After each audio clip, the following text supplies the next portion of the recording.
예수님의 이름으로 일어나는 일이란 제목으로 말씀드리겠습니다. 예수님께서 십자가에 돌아가신 후에 3일 후에 부활하셨고, 또 그 후 40일간 세상에서 제자들에게 보이시고, 그리고 그 후 10일 후에 예수님께서 약속하신 대로 성령께서 오셨습니다. 그 성령께서 오신 날이 예수님이 부활하시고 40일 후, 또 10일 후, 그러니까 합쳐서 50일 후, 그래서 오순절이라고 합니다. 수는 열을 말하죠. 열이 5개는 50, 오순절. 그래서 요 오순절에 성령께서 강림하셨고, 이제 그 다음에 어떤 일이 일어났는가 하는 것이 오늘 말씀드리는 것입니다. 사도행전 3장에 보면은 처음에 제9시 기도 시간에, 제9시라고 하면은 지금 시간으로 오후 3시를 말합니다. 그때 유다 시간으로는 6시가 정오고 9시가 오후 3시가 되겠습니다.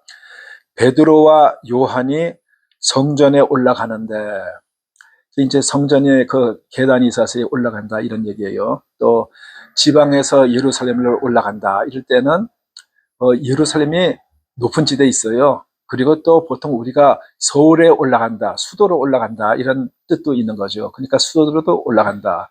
그리고 또 성전도 그 수도와 같이 중심이 되고 올라간다는 의미로도 해석할 수 있겠지만, 또 높은 장소이기 때문에 그렇게 올라가는데, 나면서부터 걷지 못한 사람, 그러니까 지금으로 말하면 선천적인 안전병이라고 볼 수가 있습니다.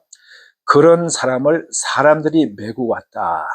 그러니까 아마 하루 종일 새벽부터 밤까지 쓴 게 아니라 사람들이 오는 시간, 그러니까 기도 시간에 메고 와서 이제 거기다 앉혀다 놓는 모양이에요. 구걸하기 위하여 날마다 미문이라는 성전 문에 두는 자라. 그러니까 구걸을 하기 위해서 이제 두는데, 보통 사람이 구걸하는 것보다도 이렇게 안전명이라든가 불구자가 구걸하면 좀 더 동정이 가겠죠. 그래서 그 집안에서 이 노동자가 하나 노동을 해야 되지 못하고 병자로 있으면 그만큼 부담이 되고, 어려운 점 같으면 그 남에게 도움을 받고 싶고, 그리고 그 집이 아주 가난한 사람은 가난하다면 이 사람뿐 아니라 다른 식구들도 먹고 사는데, 이 사람이 그 불구자로서 구걸을 해가지고 옆에 사람들까지 먹여 살리는지 그거는 모르겠습니다. 성전 미문이란 곳에 이제 두었는데, 그냥 뭐 지나갈 수도 있지만, 미문이 무슨 뜻이냐? 그 아름다울 미자입니다. 아름다운 문. 이 미문이 다른 이름으로 하면은 황금문이라고도 하고, 동쪽에 있기 때문에 동문이라고 합니다. 예루살렘 성에 동쪽에 성전이 있습니다. 그 성전에서 동쪽으로 또 쭉 가면은 감람산이 있습니다. 그래서 그것은 뭐 동문이라고 하기도 하고 미문이라고 하는데, 이제 그 사람을 두었는데, 그 자가 베드로와 요한이 성전에 들어가려 함을 보고, 성전에 올라가니까 구걸을 하는 거예요. 돈 좀 주세요 하고. 그랬더니 베드로와 요한이 우리를 보라 그렇게 얘기하니까, 이 사람이 무엇을 얻을까 하여 바라보거늘. 그래서 이제 베드로와 요한이 자 우리 좀 봐 그랬더니 본 거예요. 돈을 주나 해서. 그랬는데 그때 베드로가 이제 한 말 이렇게 얘기를 하겠습니다. 사도행전 3장 6절에서 8절까지 있는 말씀을 제가 읽겠습니다. 베드로가 이르되 은과 금은 내게 없거니와, 나 돈 없다 얘기죠. 내가 있는 이것을 내게 주노니, 이것이 무엇이냐 곧 나옵니다. 나사렛 예수 그리스도의 이름으로 일어나 걸으라 하고 오른손을 잡아 일으키니, 그 안전병의 오른손을 툭 잡아 일으켰어요. 그랬더니 발과 발목이 곧 힘을 얻고 뛰어서서 걸으며 그들과 함께 성전으로 들어가면서 걷기도 하고 뛰기도 하며 하나님을 찬송하니. 이게 요새 그냥 보통 신앙 있는 사람 같으면 할렐루야!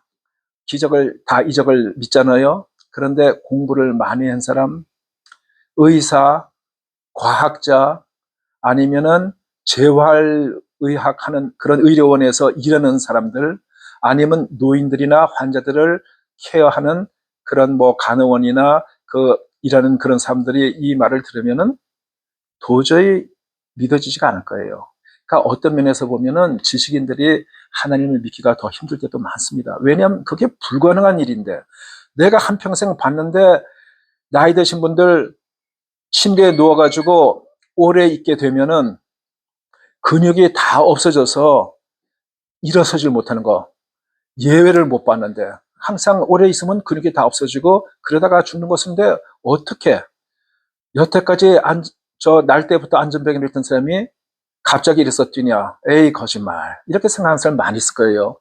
그런데 세상에 그런 일이 있어요. 지금도 있습니다. 이적이 일어날 수 있어요.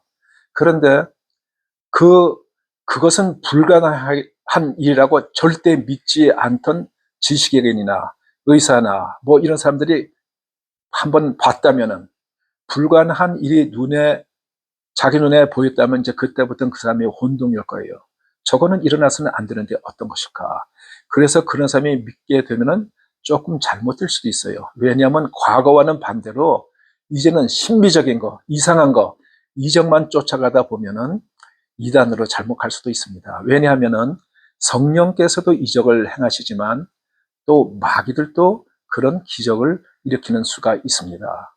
옛날에 우리 국어 시간에 보면은 그런 게 있었잖아요. 고려 시대, 고려 말에 안향이라는 선생이 무당들이 굿하는 걸 보고 세상에 그런 게 어디냐 하고 금지시켜서, 아, 참 똑똑하신 분이다, 잘했다 했는데, 지금 와서 생각을 해보면은 지금 그 우리나라 역사에 오랫동안 샤머니즘, 그 무당들이 행하는 일들도 그것이 아무 일도 안 일어났으면 사람들이 안 했을 것 같아요. 저는 본 적은 없지만 다른 사람들의 말에 의하면은 무당들이 칼끝에서 춤을 추는 걸 봤다 이러는데, 아마 귀신의 힘으로 그렇게 했겠죠. 제가 본 것은 버클리 학교 그 텔리그래프라고 학생들이 많이 다니는 길을 걸어가는데, 인도 계통 사람인지 한 대여섯 명이 서로 손을 잡고 점프를 하면서 노래를 부르는데, 제가 가만히 보니까 그거는 사람의 힘이 아닌 것 같아요. 그러니까 그런 이단들도 자기들의 이 기적 같은 그런 힘을 들어서 하는 것도 있고, 또 한 번은 저희 교회에서 이제 부흥회를 해가지고 예배를 드리는데, 앞에 앉은 어떤 여자분이 펄쩍펄쩍 뛰는 거예요. 근데 우리가 다리로 점프를 할 수 있는데 앉아가지고 이렇게 앉은 상태에서 위로 점프를 했다. 그러니까 궁뎅이로 점프를 했다는 얘기인데, 그것이 제가 보기에는 그냥 보통 사람이 할 수 있는 일 아닌 것 같아요. 그래서 성령께서도 역사하실 수 있고 악령께서도 역사할 수 있고, 그런 일이 지금 여기 이제 이 베드로와 요한이 안진병리를 일으키는 데서 일어났습니다. 자, 이것은 단순한 치유 사건이라고 하기보다는 복음의 본질을 선언하는 일이라고 볼 수가 있습니다. 세상은 우리에게 물질을 주지만 근본을 바꾸지는 못합니다. 그러나 예수님 이름은 인생 자체를 변화시킵니다. 다시 말해서 이 거지가 돈을 받는다면 근본적인 해결이 없어요. 그 돈 쓰고 나면 돈이 또 필요하고 돈이 또 필요합니다. 그러나 예수님께서 이 사람을 고쳐주셨을 때 이 사람이 안진뱅이에서 이제 걷기도 하고 뛰는 근본적으로 바뀌는 사람이 되었습니다.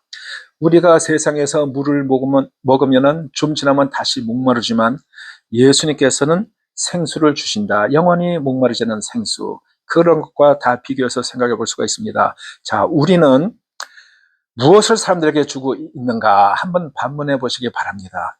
우리가 남들에게 정보, 위로, 돈을 주는 것이냐, 아니면 예수님의 생명을 나누고 있는가? 지금까지는 성전 미문에 앉은 사람에 대해서 말씀드렸습니다. 그러면 둘째는 기적 이후의 반응에 대해서 말씀드렸습니다. 이 일이 일어나니까 그 안진뱅이가 날마다 미문 앞에 있던 사람을 들락달락 하는 사람들이 다 봤어요. 누군지 알아요. 워낙 오랫동안 봤기 때문에. 그런데 그 사람이 걷고 뛰니까 사람들이 크게 놀라며 모이거늘 놀라서 이제 와르르 우르 몰려들었다 이 얘기입니다. 베드로가 백성에게 왜 놀라느냐? 뭐 애들 말로 하면은 뭘 봐? 뭐 이런 소리겠죠. 자, 이게 우리 개인의 권능과 경건으로 이 사람을 걷게 한 것처럼 보느냐? 우리가 잘나서 내가 능력이 있어서 거친 것처럼 보느냐? 그 베드로가 이제 한 얘기예요. 베드로와 요한이 같이 있으면서 그러면서 하는 얘기가 아브라함과 이삭과 야곱의 하나님 곧 우리 조상의 하나님이 예수를 영화롭게 하셨느니라. 그 일은 2000년 전 유대 땅에서 일어난 일이에요. 그러니까 거기에는 유대 사람들, 이스라엘 사람들, 그 사람들의 조상은 아브라함과 이삭과 야곱. 아브라함과 이삭과 야곱은 우리 조상. 다 그 사람들이 공감하는 그런 얘기입니다. 너희가 그를 넘겨주고 누구한테 넘겨줬다니까? 그를, 예수님을 누구한테? 로마 총독 빌라도에게 죽이라고 넘겨줬다 이 얘기입니다. 너희가 그를 넘겨주고 빌라도가 놓아주기로 결의한 것을 너희가 그 앞에서 거부하였으니 빌라도는 착한 사람도 아니고 자기 마음대로 할 수 있는 권리를 가진 사람도 아니고 로마의 총독으로 왔지만 원래 군인 천부장 출신입니다. 그러니까 그 전에 분봉왕이 있다가 이 사람이 파면이 되고 그 대신에 총독도 로마의 직속이 아니고 시리아 총독 밑에 있는 이제 급조된 그런 총독이에요. 근데 그 사람이 역사적으로 나온 글을 보면 군인 중에서도 상당히 강성이었다고 합니다. 그러니까 그 사람에게서 뭐 사람 죽이는 일은 대수로운 일이 아니에요. 근데 로마라는 나라는 자기 나라가 법으로 움직이는 걸 굉장히 자부하던 나라였어요. 그래서 황제라는 사람 한 사람은 자기 맘대로 해도 되는지 모르겠지만 다른 사람들은 자기의 조직의 법을 다 따르는데 특히 군인들은 명령의 자기들이 해야 되는 일들 그런데 아주 이렇게 잘 지켜야 되는 길들여져 있는 그런 사람이에요. 그런데 자기가 아무리 총독이라도 사람을 사형시키려면은 확실한 이유가 있어야 되는데 아무 이유 없이 사람을 죽였을 때 그것이 문제가 되면 자기는 문책을 당할 수 있고 심지어는 사형에 당할 수도 있었을 것입니다. 그래서 이 본디오 빌라도가 예수님을 신문했는데 예수님이 죄가 없는 거예요. 그 사람은 하나님 믿는 사람도 아니고 이스라엘 백성도 아니고 이방인의 사람들 전쟁에서도 많이 죽였을 한 그런 군인 출신인데 그 사람이 예수님의 죄를 찾으려고 신문을 했는데 죄가 없는 거예요. 죄가 없으니까 죄가 없는 사람을 자기가 죽으면 자기가 문책을 받을 수도 있기 때문에 자기는 예수님이 불쌍해서가 아니고 예수님이 좋아해서가 아니고 자기가 책임을 지지 않기 위해서 놔주려고 국리를 썼어요. 뭐냐 하면은 우리나라의 8.15 해방일 같은 때 특사가 있잖아요. 명절 특사. 그런데 이스라엘 이 시대에도 그 로마 총독이 6월절이라는 명절에 특사 권한이 있었어요. 그래서 빌라도가 예수님을 놓아줘야지 자기 변책을 받고 싶으니까 바라바라는 유명한 학명 높은 살인자가 있었어요. 사람 많이 죽은 살인자. 자, 이 바라바를 처벌하고 예수님을 사면하는 게 어떻게 했느냐 했더니 백성들이 누구를 사면할까? 웬만한 사람들 같으면은 그 사람 많이 죽은 살인자를 처형하라, 예수님을 놔줘라. 이게 상식이죠. 당연한 상식. 그런데 그 대제사장을 비롯해서 그 사람들이 예수님이 얼마나 미혹했어요. 예수님이 예루살렘에 들어오실 때 사람들이 자기 옷을 펴가면서 호산나 호산나 했을 때 메시아인 줄 알았으면 그 사람들이 제일 먼저 앞에 나와서 절을 하면서 환영했지만 자기네들 생각에는 저 사람은 메시아일 리가 절대 없어요. 왜 그러냐면은 오리라 한 엘리야가 아직 안 왔기 때문에 예수님은 메시아가 될 수 없다. 이런 판단으로 그를 죽이라고 한 거예요. 그거는 상식 밖의 일이지만 자기들의 그 시기와 기득권과 이런 것 때문에 예수님을 죽이라. 그래서 베드로가 이제 무슨 얘기를 했냐면 너희가 거룩하고 의로운 일을 거부하고 도리어 살인한 사람을 놓아주기를 구하여 바라바를 놓아주게 구했다 이 소리예요. 생명의 주를 죽였도다. 예수님 죽였도다. 이 말이에요. 그러나 하나님이 죽은 자 가운데서 그를 살리셨으니 우리가 이 일의 증인이라. 베드로와 요한이 예수님께서 죽었다가 하나님께서 살리셔서 부활하신 거였을 때 자기가 증인이라 이거예요. 보고 듣고 들은 바를 얘기할 수 있는 사람이란 얘기예요. 그 이름을 믿음으로 그 이름이 너희가 보고 아는 이 사람을 성하게 하였나니. 그 이름 누구 이름입니까? 예수님. 예수님 이름을 믿음으로 그 예수님의 이름이 권능이 너희가 보고 아는 이 사람, 이 안지맹이를 성하게 하였다. 일어나게 했다. 이 말입니다. 예수로 말미암아 난 믿음이 너희 모든 사람 앞에서 이같이 완전히 낫게 하였느니라. 예수님의 능력으로 낫게 된 것이다. 베드로가, 요한이 자기는 그런 능력이 있다는 게 아니에요. 예수님의 이름으로 낫게 됐다. 이 얘기입니다. 다시 이것을 줄여서 말씀드리면 너희가 예수님을 죽였으나 하나님이 살렸는데 우리가 바로 그 증인이다. 이 사람이 낫게 된 것은 예수님의 이름을 믿는 믿음 때문이다. 기적의 목적은 우리가 이런 이적의 목적은 사람을 높이는 것이 아니라 예수님을 드러내는 것입니다. 요새도 신유의 은사들이 있고 병을 고치는 사람들이 있습니다. 그 목적은 하나님께 찬양 드리고 예수님의 이름으로 하는 것이지 내가 높임을 받으려고 하면 그러면은 상을 받지 못합니다. 자, 하나님이 우리 삶에 행하신 일들을 내 노력이 아니라 하나님의 은혜로 우리는 해석하고 있는가 반문해 보시기 바랍니다. 셋째, 회개와 회복의 초대. 베드로가 계속 이어서 얘기를 합니다. 형제들아 너희가 알지 못하여서 그러하였으며 너희 관리들도 그러한 줄 아노라. 너희들이 메시아인 줄 모르고 사람으로 오신 예수님 하나님이신 줄 모르고 그런 줄로 아느라. 하나님이 선지자들을 통하여 그리스도께서 고난 받으실 일을 말하신 것을 이루셨느니라. 하나님께서 벌써 옛날에 많은 선지자, 그러니까 뭐 사무엘 또 이사야, 에레미야, 에스겔 이런 선지를 통해서 말씀하신 것을 이루셨다. 그 예언하신 대로 되었다. 그 얘기예요. 회개하고 돌이켜 죄사함을 받으라. 회개하고 돌이켜. 우리가 그냥 뉘우쳤다 하는 것 가지고는 아무 소용이 없어요. 예수님을 팔아먹은 가룟 유다가 자기가 예수님을 팔아먹은 데 대해서 양심에 갇히게 돼가지고 자기가 줄을 목에 메고 자살했어요. 그 사람 지옥 갔습니다. 왜 그러냐면은 회개한 것이 아니고 뉘우침에서 끝났기 때문에. 여기에서 베드로가 한 말,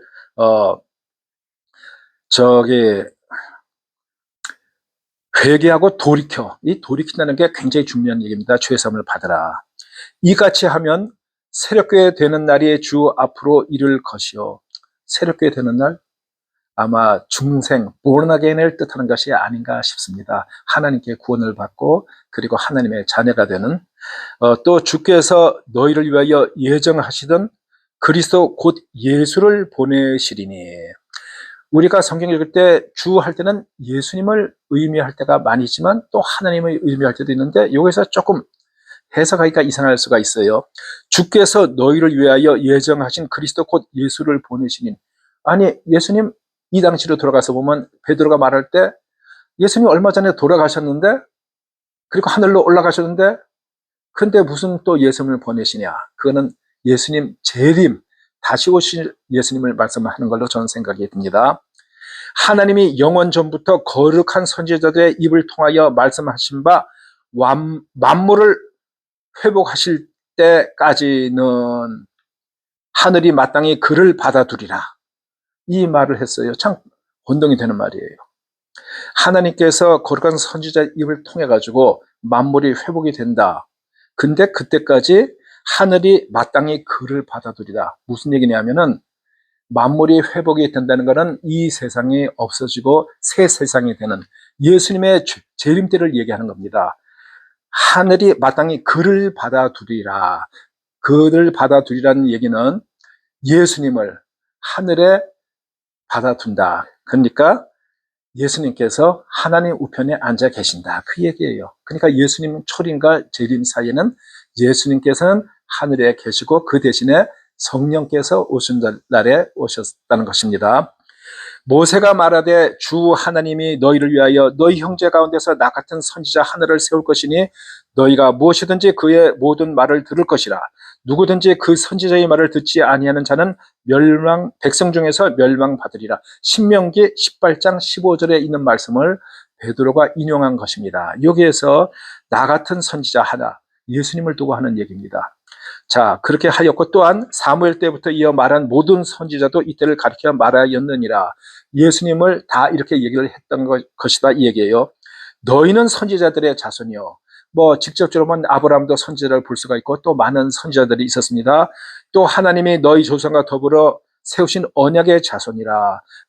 하나님께서 특별히 이 모든 세상을 구원하시기 위하여서 예수님을 보내시기 위하여서 그 전에 아브라함을 통해서 한 사람, 그의 자손, 그 백성, 이스라엘 백성을 얘기합니다. 그 뽑아서 아브라함에게 이르시를 땅 위의 모든 족속이 너희 씨로 말미암아 복을 받으리라 하였으니 그 예수님의 복음으로 모든 사람이 복을 받으리라 이걸 하셨으니 하나님이 그 종을 세워 복 주시려고 너에게 먼저 보내사 너희로 하여금 돌이켜 각각 그 악함을 버리게 하셨느니라.